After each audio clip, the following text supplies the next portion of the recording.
आबादखौ जागायदोंमोन आङो उन्दै समनिफ्रायनो आंहा आबादनि फारसे अनखांनाय दंमोन आरो मावनो गोसो दङमोन।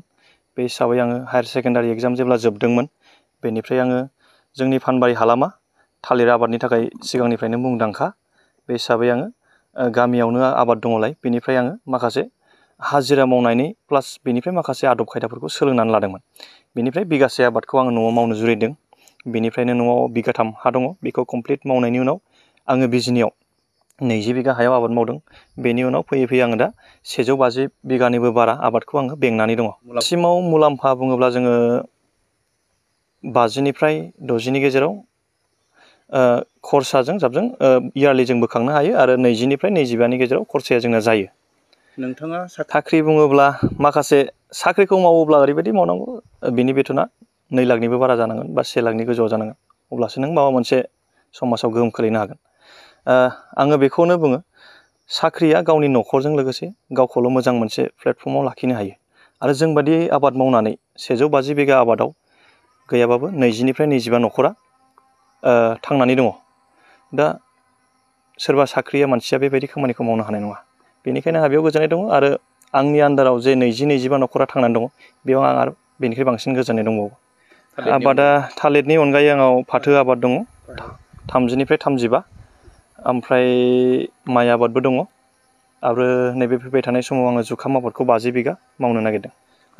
साख्रिखौ नागिरनांगौ आं बेखौ बुङाखै जे जोंनि फरायनायनि थांखियानो गासैनावबो साख्रिल' आरो जोंनि न'खरफ्रावबो बेनो दे फरायनानै आंखौनो न'खरा दासिमबो अबजेक्सन होयो। आं 150 बिगा जे आबाद मावनानै दङ फरायनानै एसेबां फरायनानै मानो साख्रि नागिरासै?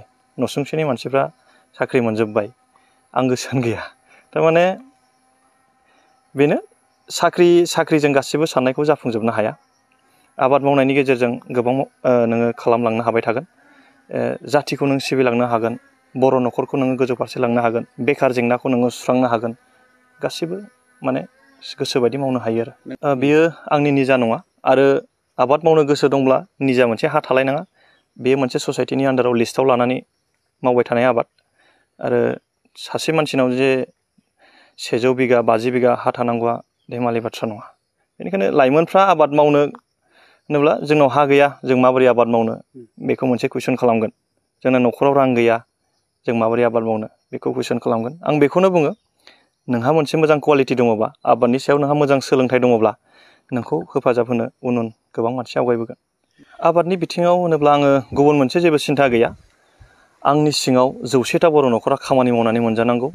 बै न'खरफ्रा मोनसे मोजां प्लेटफर्मआव फैनांगौ। दासिमबो सोरनिबा न'खराव माइरं गैयैनि न'खराव दावराव दावसि जायो, थाव संख्रि बानलु बायनायनि दावराव दावसि जायो। बैफोर न'खरफ्रा जाहाथे साबसिननिफ्राय हामसिनाव फैयो अब्लानो आंना बेयावनो जथेस्थ' गोजोननाय दं। आं गुबुनफोरबायदि माने गोबां गिदिर गिदिर माहाजोन जानायनि आंनाव सिमां गैया। मार्केट बुङोब्ला मार्केटआ आंनि बागानानो मार्केट। आं बेखौ खनले खनले बुंबाय थागोन। बेफारिनि जेसेबांनाखि थालिर गोनांथि जायो बे आंनि बागानावनो दङ। बिसोरो जेसेबां नांगौ बे कुवालिटिनि सायाव डिपेन्ड खालामगोन दामा बे हिसाबै बिसोर लानानै थाङो।